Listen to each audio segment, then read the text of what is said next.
Elle était la fille du milliardaire, née complètement paralysée. Les médecins avaient abandonné, les thérapies avaient échoué, et tout le monde pensait qu'elle ne pourrait jamais bouger, parler, ni même sourire. Jusqu'au jour où un pauvre petit garçon est entré dans sa vie, a enfreint toutes les règles, a fait l'impensable et a découvert une vérité si simple qu'elle a laissé le monde médical entier sous le choc. Ce qu'il a fait a tout changé. Avant de poursuivre cette histoire, n'oubliez pas de vous abonner à la chaîne et d'aimer la vidéo. Oh, et n'oubliez pas de commenter ci-dessous d'où vous nous regardez. Nous aimons savoir que Victor Santoro avait passé des années à vivre seul dans son immense et luxueux manoir. Après la mort de sa femme, il s'est complètement isolé du monde extérieur. Sa seule compagnie était sa fille Clara. Elle était née avec une condition médicale très rare qui la laissait complètement paralysée et incapable de parler. Les médecins avaient appelé cela une paralysie neuromotrice totale. Certains spécialistes soupçonnaient également qu'elle pouvait avoir une forme grave d'autisme.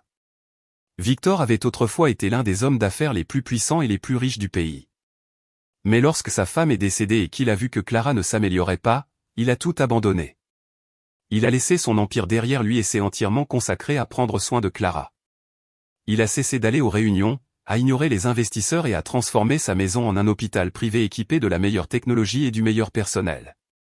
Même s'il pouvait se permettre tout ce que la science avait à offrir, rien n'a changé l'état de Clara. Elle restait immobile, ne réagissant à aucune forme de traitement. Victor était toujours près d'elle, espérant une percée qui ne venait jamais. Chaque jour, Victor suivait la même routine. Il se réveillait tôt, s'enquérait de Clara et s'asseyait à côté d'elle pendant des heures. Il lui parlait, même si elle ne répondait jamais. Parfois, il décrivait le temps qu'il faisait ou lui racontait des histoires du passé, surtout des histoires sur sa mère. D'autres fois, il restait simplement assis en silence, lui tenant la main. Il essayait de chanter doucement des berceuses, espérant que quelque chose dans sa voix l'atteindrait. L'équipe médicale lui avait dit que l'état de Clara avait peu de chances de s'améliorer. Mais Victor refusait d'abandonner. Il insistait pour essayer toutes les thérapies possibles. Il a fait venir des orthophonistes, des neurologues et même des spécialistes expérimentaux. Il a importé des machines d'autres pays. Il a testé des méthodes qui n'étaient pas encore approuvées. Pourtant, il n'y avait aucune réaction de Clara. Ses yeux restaient ouverts mais vides, regardant toujours le même endroit au plafond ou au mur. C'était comme si elle était là mais pas vraiment présente. Rien ne fonctionnait et personne n'avait de réponse. Victor a commencé à ressentir le poids de la solitude plus que jamais. Sa vie s'était transformée en une routine silencieuse remplie d'espoir et de déception. Le manoir, autrefois symbole de succès, était devenu un lieu d'attente sans fin. Les pièces résonnaient de son feutré, du bip des machines, des pas discrets des infirmières et de la propre voix de Victor parlant dans le vide. Il refusait d'engager une aide-soignante pour rester avec Clara pendant la nuit. Il voulait être là au cas où quelque chose changerait. Il croyait que peut-être, juste peut-être, Clara réagirait un jour à sa présence. Il étudiait des livres sur le cerveau, regardait des vidéos d'enfants atteints de maladies similaires et envoyait des courriels à des experts du monde entier. Il a même envisagé des alternatives spirituelles à un moment donné, mais y a rapidement renoncé. Il se concentrait sur la science qu'il avait déjà déçue. Mais peu importe le nombre d'impasses auxquelles il était confronté, il restait plein d'espoir, même si cet espoir lui faisait mal. Le personnel médical admirait le dévouement de Victor, mais se sentait également impuissant. Il n'avait jamais vu un cas comme celui de Clara. La plupart des enfants présentant des symptômes similaires ne vivaient pas longtemps, mais Clara continuait à survivre même sans s'améliorer. Elle ne bougeait pas, ne pleurait pas, ne clignait pas des yeux plus que la normale. Ses signes vitaux restaient stables et elle ne semblait pas souffrir. Pourtant, elle ne donnait aucun signe de conscience de son environnement. Victor essayait de rendre l'environnement aussi confortable que possible. Il remplissait sa chambre de lumière du soleil, y plaçait des fleurs, passait de la musique instrumentale douce et apaisante et a même fait venir des animaux une fois, espérant que quelque chose pourrait la stimuler. Il s'asseyait à côté d'elle pendant les repas, même si elle était nourrie par des sondes. Chaque soir, il lui racontait sa journée, même si rien ne s'était réellement passé. Il n'avait plus rien pour vivre à part la possibilité qu'elle réagisse. Son monde entier était centré sur ce moment qui n'était pas venu. Certaines nuits étaient plus difficiles que d'autres. Victor se retrouvait à fondre en larmes, demandant à la pièce vide pourquoi Clara ne pouvait pas lui parler. Il se fichait qu'il s'agisse d'une phrase complète ou d'un seul mot. Il voulait juste savoir si elle était consciente, si elle pouvait l'entendre, si elle était toujours là quelque part à l'intérieur de son corps figé. Il l'imaginait dire papa ou même simplement faire un son qui prouverait qu'elle existait au-delà de son silence. Mais chaque matin, il était accueilli par la même expression vide, les mêmes yeux qui le traversaient. Pourtant, il se levait et recommençait. Il ne pouvait pas lâcher prise. Pour lui, Clara était toujours sa petite fille et elle avait besoin de lui. Il n'assistait pas à des événements sociaux, ne parlait pas à de vieux amis et évitait tous les appels liés aux affaires. Sa vie s'était réduite à ce seul combat, un combat qu'il était clairement en train de perdre, mais qu'il refusait d'abandonner. Au fil des années, l'obsession de Victor s'est renforcée. Sa santé a commencé à décliner, mais il l'a ignorée. Il dormait moins, mangeait mal et passait de plus en plus de temps aux côtés de Clara. Certains médecins lui ont conseillé de consulter un psychiatre, suggérant qu'il pourrait développer une dépression ou un épuisement professionnel. Mais Victor a rejeté ces idées. Pour lui, il était simplement un père.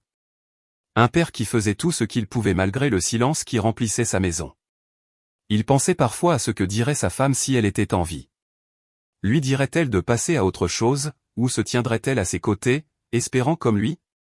Dans son esprit, il se représentait leur famille réunie. Si seulement Clara pouvait parler.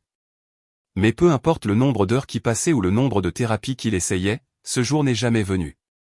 La voix qu'il aspirait à entendre, la voix de Clara, restait silencieuse. Et il restait donc jour après jour sur la même chaise, à attendre. Par un matin gris et nuageux, une femme nommée Marina est arrivée au grand manoir. Elle n'avait pas grand-chose avec elle, seulement une petite valise et son fils de 8 ans, là-haut. Marina avait récemment perdu son mari et avait besoin de travailler de toute urgence. Lorsqu'elle a entendu parler du poste de gouvernante dans le manoir Santoro, elle l'a accepté tout de suite sans demander de détails. Victor Santoro n'a pas posé beaucoup de questions non plus. Il ne se souciait plus de grand-chose sauf de sa fille, Clara. Il a permis à Marina de rester, non pas parce qu'il lui faisait confiance, mais parce qu'il avait besoin d'aide pour maintenir la maison en ordre. Marina était calme, respectueuse et faisait bien son travail. Elle ne parlait pas beaucoup et restait à l'écart, mais son fils là-haut était très différent. Il avait beaucoup d'énergie et de curiosité. Dès qu'ils sont entrés dans le manoir, il a commencé à marcher pieds nus dans les couloirs. Il regardait les peintures, les longs escaliers et les vieux meubles. Ses petits pas et ses grands yeux se déplaçaient de pièce en pièce, essayant de comprendre cet endroit étrange et silencieux où il devait maintenant vivre. Là-haut n'a pas posé de questions sur les machines coûteuses dans la chambre de Clara, ni sur l'étrange odeur de médicaments qui emplissaient les couloirs. Il ne semblait pas effrayé par le silence ou la tristesse qui semblait flotter dans l'air. Lorsqu'il a vu Clara pour la première fois, allongée immobile dans son lit spécial, les yeux ouverts mais distants, il n'a pas demandé à Marina ou à Victor ce qui n'allait pas chez elle. Il s'est juste tenu près de la porte pendant quelques minutes, puis s'est lentement assis sur le sol. Il a ouvert son sac à dos, en a sorti des crayons de couleur et du papier, et a commencé à dessiner. Il ne regardait pas trop Clara, mais ne l'ignorait pas non plus. Il est juste resté là, à dessiner tranquillement, regardant parfois autour de la pièce et jetant parfois un coup d'œil à son visage.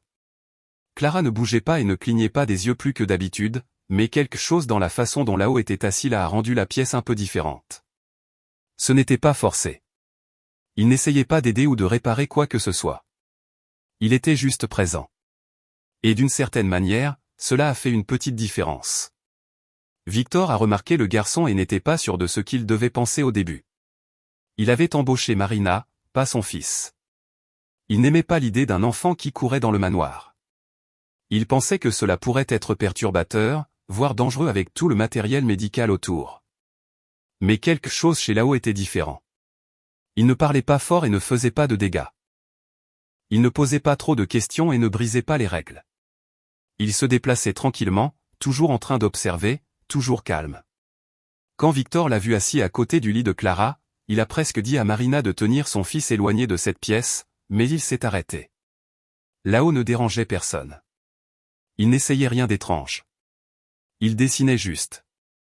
Victor s'est surpris à regarder le garçon, essayant de comprendre comment quelqu'un d'aussi jeune pouvait agir si naturellement dans un endroit si lourd. Dans les jours qui ont suivi, Victor l'a laissé rester, et là-haut est revenu sans cesse, toujours avec ses crayons et son papier, toujours assis sur le sol sans dire un mot à Clara. Au fil du temps, là-haut est devenu une partie de la maison. Il errait dans le manoir comme s'il y avait toujours vécu. Il ne touchait jamais rien sans permission, mais il était toujours en train d'observer. Il regardait les infirmières, les machines et la routine tranquille de Victor et de Clara. Il a même commencé à aider Marina pour de petites choses comme porter des serviettes pliées ou mettre la table. Il ne se plaignait pas et ne demandait pas d'attention. Il faisait juste les choses à sa manière tranquille. Victor a commencé à accepter la présence du garçon sans trop y penser.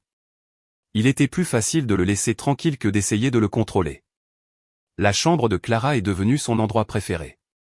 Chaque après-midi, il y allait, s'asseyait et commençait à dessiner. Parfois, il apportait des jouets. Parfois, il restait simplement assis en silence. Il ne touchait jamais Clara, mais il était toujours proche. Victor ne pouvait pas l'expliquer, mais il a commencé à sentir que le silence dans la maison changeait. Il n'avait pas disparu, mais il n'était plus aussi lourd qu'avant.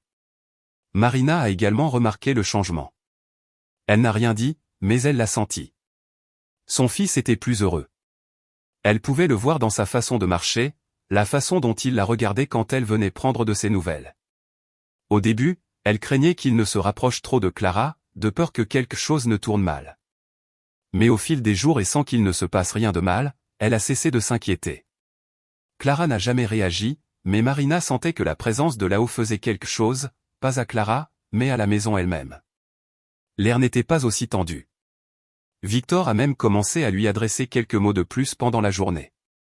Il lui a demandé si là-haut mangeait bien, s'il aimait la chambre, s'il avait besoin de plus de papier pour ses dessins. C'étaient de petites choses, mais elles étaient nouvelles. Victor avait passé des années à ne presque parler à personne sauf à Clara. Maintenant, il remarquait à nouveau d'autres personnes, même si ce n'était qu'un peu. Et ce peu représentait beaucoup étant donné la situation antérieure. Là-haut ne comprenait pas toute la tristesse qui l'entourait. Il ne connaissait pas les longues années de silence, les traitements infructueux ou la douleur que Victor portait chaque jour. Mais d'une manière ou d'une autre, ses actions simples ont apporté un nouveau rythme au manoir. Il ne parlait pas beaucoup, mais sa présence remplissait les espaces vides. Quand il riait doucement de quelque chose qu'il dessinait ou fredonnait une chanson en jouant avec un jouet sur le sol, cela se sentait différemment. Même la chambre de Clara, qui avait toujours été froide et distante, a commencé à se sentir plus vivante, non pas parce que Clara avait changé, mais parce que quelque chose d'autre l'avait fait. Victor a remarqué qu'il passait plus de temps près de la porte quand là-haut était dans la pièce. Il se tenait là à écouter, à regarder. Il ne voulait pas interrompre. Il voulait juste comprendre comment un petit garçon qui disait si peu pouvait changer autant. Ce n'était pas un miracle et ce n'était pas une guérison, mais c'était quelque chose. Et dans ce manoir, quelque chose était déjà une grande chose. Là-haut, sans le savoir, était devenu une partie de cet endroit, une petite ombre qui se déplaçait silencieusement, changeant tout simplement par sa présence. Alors que la plupart des adultes interagissaient avec Clara à travers des routines strictes, des procédures médicales et des séances de thérapie structurées, là-haut a fait quelque chose de très différent. Il ne suivait aucun plan ni instruction. Il traitait simplement Clara comme une personne normale. Chaque fois qu'il entrait dans sa chambre, il la saluait à voix haute, même si elle ne répondait jamais. Il s'asseyait sur le sol, lui racontait des choses aléatoires sur sa journée, comme comment il avait trouvé un scarabée dans le jardin, ou combien d'oiseaux il avait compté sur le toit. Il apportait de vieux jouets, des figurines d'action brisées et des animaux en plastique égratignés, les tenant devant elle comme s'il présentait un trésor rare. Parfois, il faisait des grimaces et riait de lui-même. Il ne lui a jamais demandé ce qui n'allait pas et n'a pas agi comme si elle était brisée. Pour là-haut, Clara était juste là et cela suffisait. Il n'y avait aucune pression, aucune attente. Il n'essayait pas de la réparer.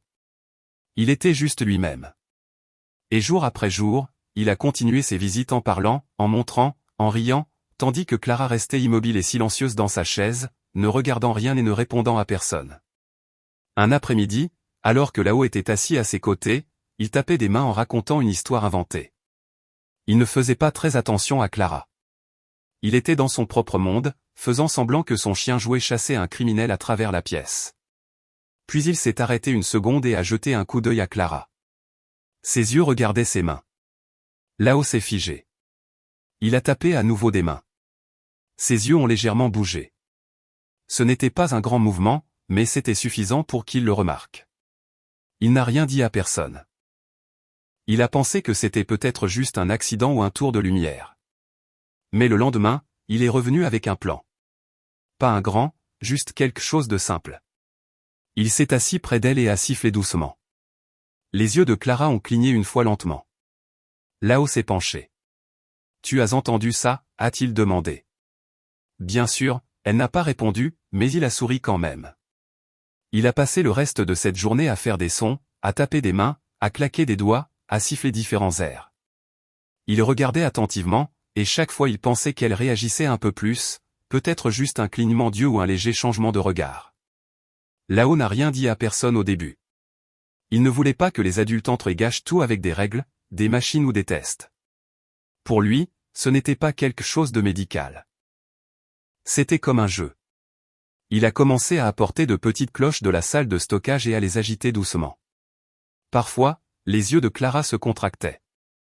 Il a fait glisser légèrement ses doigts sur son bras, et une fois il a cru voir sa main se serrer juste un peu. Lao n'a pas essayé de l'expliquer. Il jouait juste comme les enfants le font. Il a inventé des chansons avec des mots absurdes et les a chantées en marchant en cercle autour de sa chaise. Parfois, il soufflait doucement dans son oreille et regardait. Il n'est jamais devenu frustré. Même quand elle ne réagissait pas, il continuait, croyant que quelque chose se passait.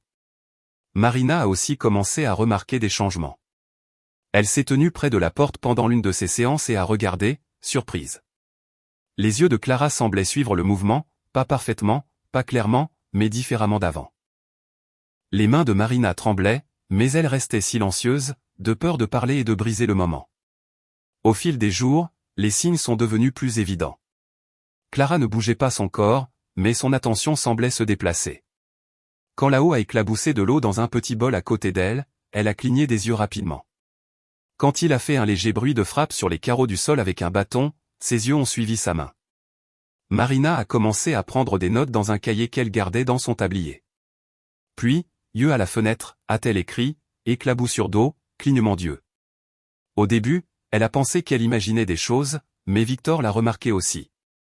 Un soir, il est entré dans la pièce et a trouvé Lao en train de chuchoter quelque chose près de l'oreille de Clara. Ses yeux étaient fixés sur lui, plus concentrés que jamais auparavant. Victor n'a rien dit. Il est juste resté là à les regarder tous les deux. Cette nuit-là, il s'est assis seul et a regardé de vieux rapports médicaux, se demandant s'il avait manqué quelque chose toutes ces années.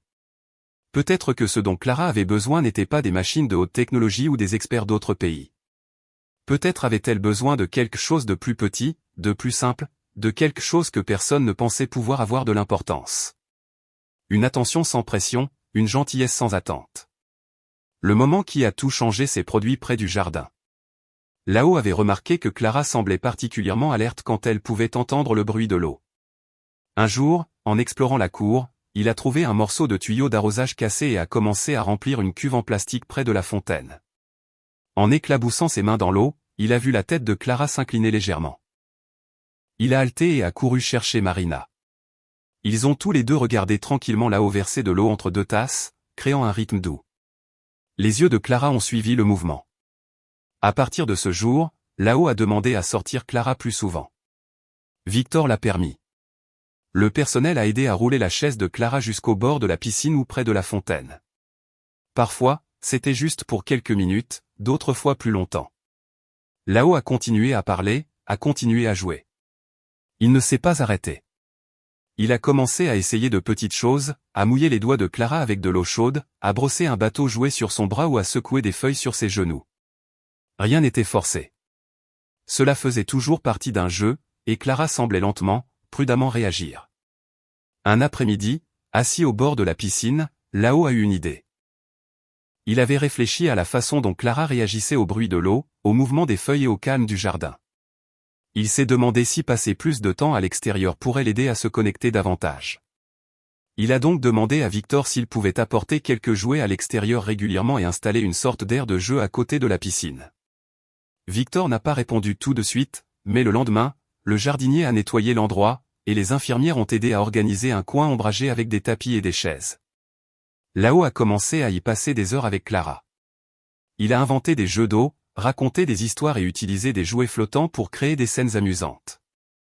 Clara n'a pas souri ou ri, mais ses yeux sont restés fixés sur lui presque tout le temps. Là-haut a eu l'impression que quelque chose d'important commençait, même si personne d'autre ne le comprenait vraiment encore. Et c'est dans ce moment au bord de la piscine avec une tasse d'eau à la main et une fille silencieuse en fauteuil roulant à côté de lui que Là-haut a pensé à quelque chose de nouveau, une idée qu'il croyait pouvoir tout changer. C'était une journée chaude, une de ces journées où l'air est lourd et où personne n'a envie de bouger. À l'intérieur du manoir, le personnel médical a essayé de garder Clara au frais en utilisant des ventilateurs et des serviettes humides, mais rien ne semblait aider. Elle ne parlait pas, ne bougeait pas, mais son corps montrait de petits signes d'inconfort.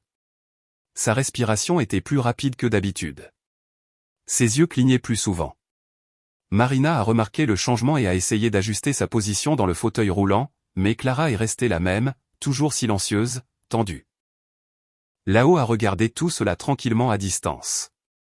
Il jouait avec une balle en caoutchouc près de la piscine, mais a continué à regarder Clara. Quelque chose chez elle était différent ce jour-là. Il ne pouvait pas l'expliquer, mais il le sentait.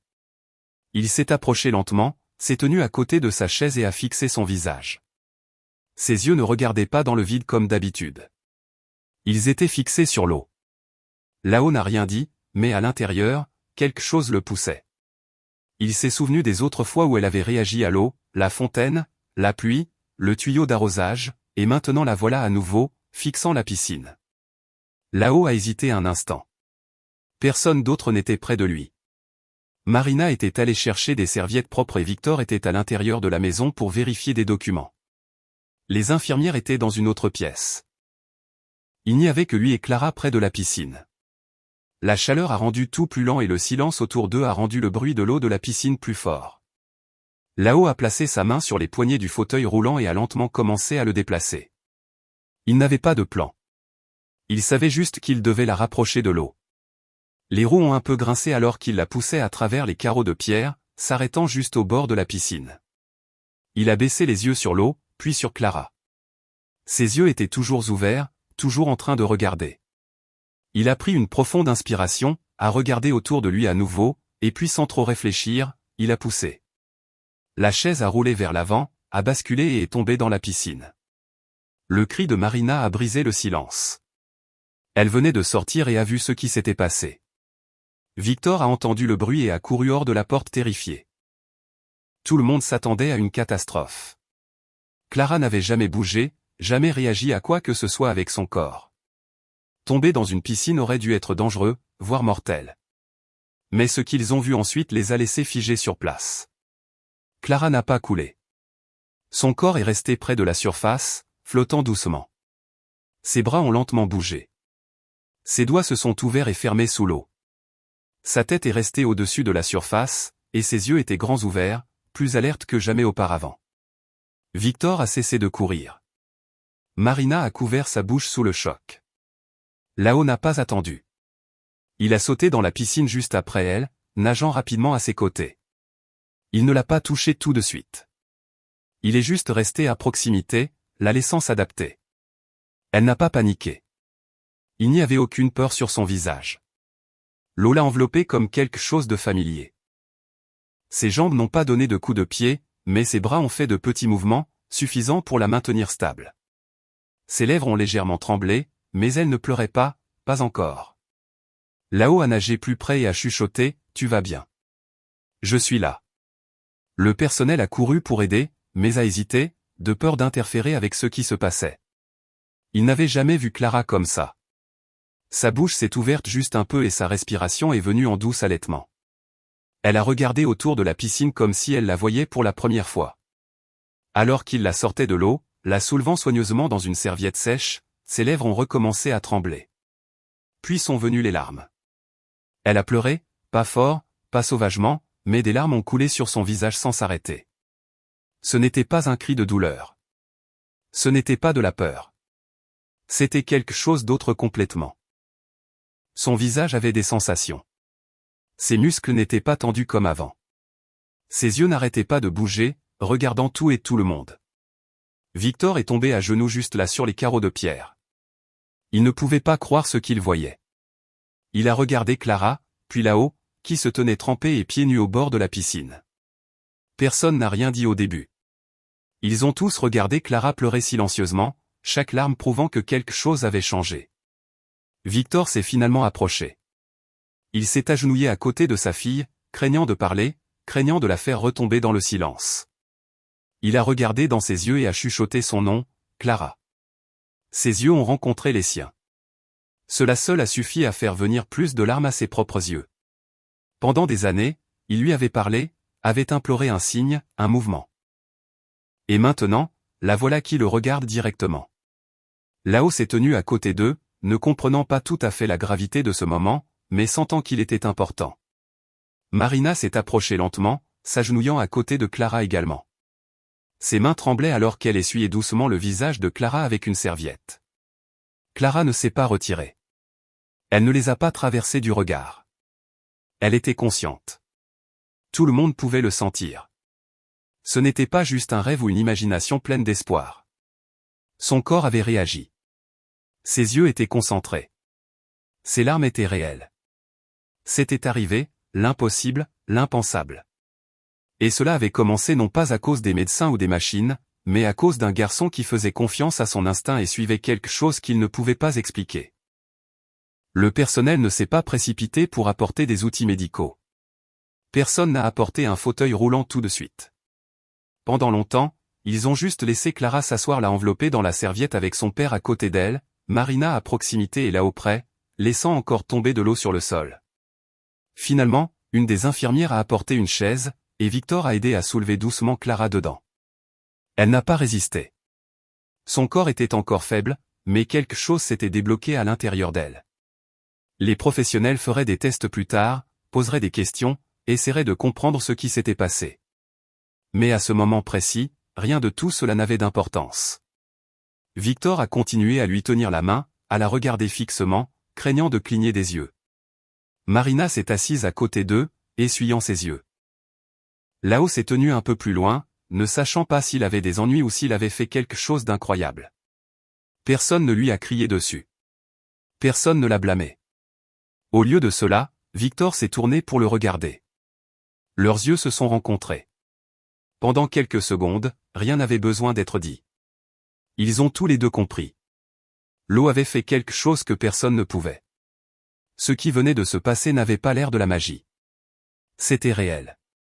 Clara était réveillée d'une nouvelle façon, pas guérie, pas complètement mieux, mais quelque chose avait clairement changé. Et tout le monde l'avait vu. La piscine, l'eau, la chute. Cela ne faisait pas partie d'un plan, mais cela avait fait ce qu'aucune quantité de traitement minutieux n'avait jamais réussi à faire. Lao s'est approché à nouveau de Clara et s'est assis par terre à côté de sa chaise. « Je le savais », a-t-il dit doucement, ne s'attendant à ce que personne ne réponde. Les yeux de Clara se sont tournés vers lui à nouveau vers lui. Victor a posé une main sur l'épaule de Lao. « Merci », a-t-il chuchoté, la voix tremblante. Lao n'a pas répondu. Il a juste hoché la tête et est resté où il était. La respiration de Clara a ralenti. Ses larmes ont cessé, mais ses yeux sont restés ouverts, alertes. Victor est resté à genoux, trop choqué pour bouger. Marina a regardé son fils comme si elle le voyait pour la première fois. Ce dont ils avaient été témoins n'était pas un rêve ou un accident.